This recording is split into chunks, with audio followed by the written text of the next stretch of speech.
Guys, as a visionary South African young man, I will never allow myself to be delusional about the fact that our country is collapsing, the economy is collapsing, and like shit is going down the shit hole.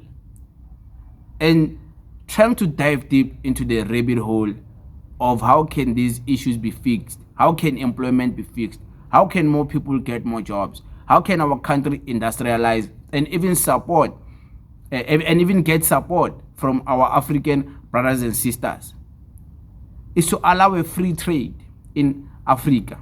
It's allow a free trade amongst each other as African countries, so that we can produce things and sell them. Open border policy.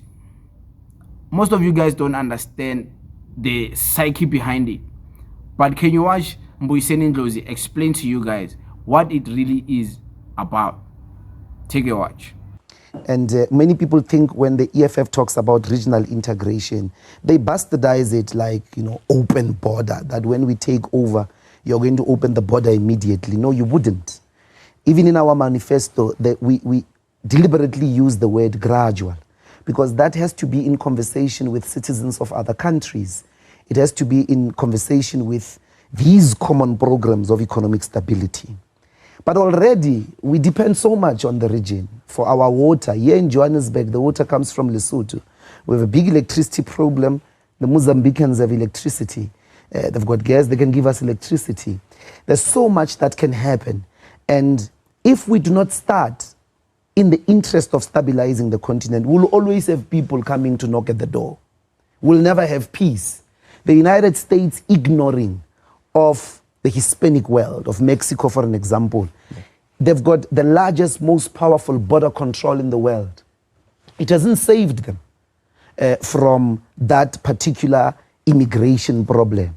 Had the United States conceptualized its economic strategy the way it did with its relationship with Canada, had it not been racist in relation to the Mexicans, there would be stability, there would be the same type of regional integration that you see in Europe, that you see in North America, in relation to them, for an example, in Canada. So if the developmental trajectory is not in the interest of regional stability, we're just living on a ticking time bomb. We've got to develop, because our economic success in the immediate depends those factories producing products, not for ourselves. We're just 60 million as a small market. We can go into the continent, sell our products. There's still markets that will be open to South Africa, the Arab market, the Russian markets, as well as some of the East Asian markets. They'll still be, willing to take products from South Africa. You heard Mbuyiseni Ndlozi simplifying this open border policy to you guys in simple terms. And if you don't get this, you don't understand this, maybe you need to go for an IQ test. Maybe you need to go for critical thinking skills and learn something. Maybe you need to start keeping quiet and just listen. Listening is a skill. Maybe you are not as smart as you think if you fail to even understand this simplified version from Mbuyiseni Ndlozi. Yes, of course, it's not about just opening the borders. And it's not like the borders are going to be open now and then come free for all. No, it's a gradual process. It happens step by step. Of course, you have to consult with other nations.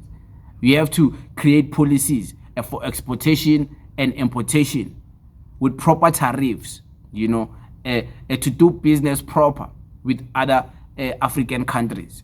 We can sell things to other African countries that are produced by us, that our people in South Africa are going to be creating in the industries owned by the government. We can industrialize, but industrializing, we can't just sell amongst each other.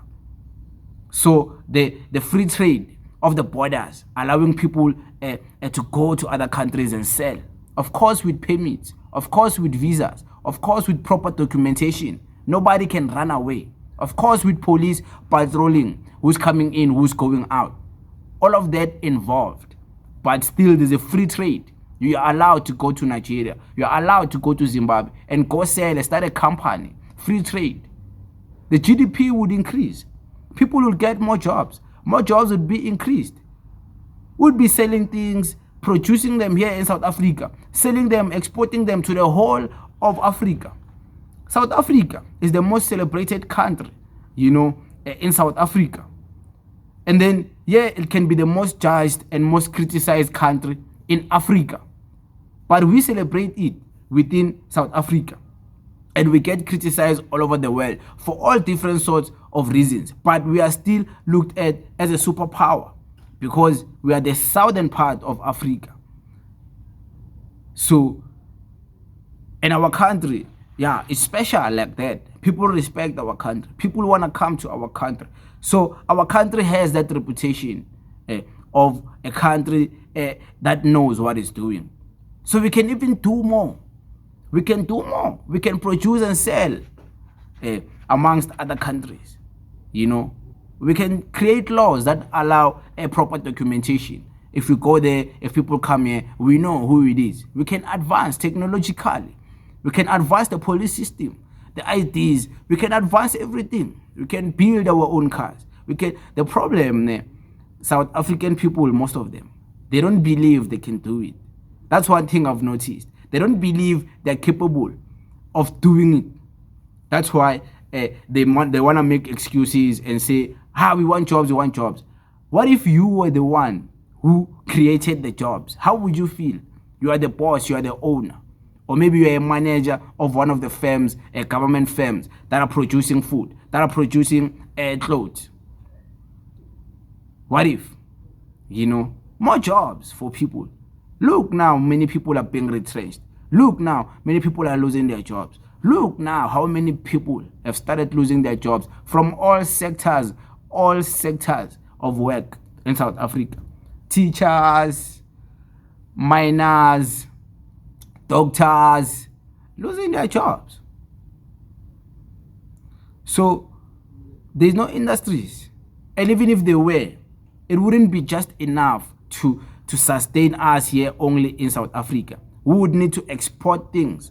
We would need things that are exported within us, in our country, for even other African countries to properly function, to even avoid people coming to flock in South Africa. We go and take things to them. We take the things to their countries. They can stay in their countries and buy whatever they come to South Africa for in their own countries.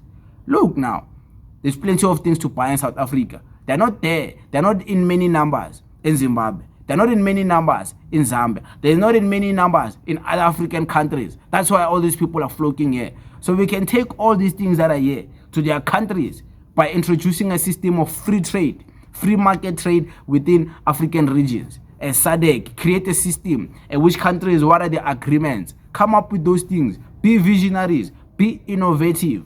Be people who can see a bigger picture than just at the comfort zone we are in. It's a comfort zone, but it's poverty we are in. It's a comfort zone. It's high crime we're in. Like unemployment, but it's comfort zone. You are still comfortable, but there's nothing happening because we are not innovative. We're not trying to visionize a better future for ourselves because somehow we believe how we can't do it. And why are you thinking like that? White people, they will do it. Black people can't think like that.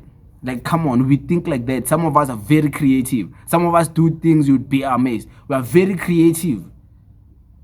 So imagine if the creativity was empowered through the state, through the government, directly to the citizens, having a visionary government, having a government that is very innovative. Imagine the citizens, how it would be. But hey, it is what it is. Thank you very much. God bless you.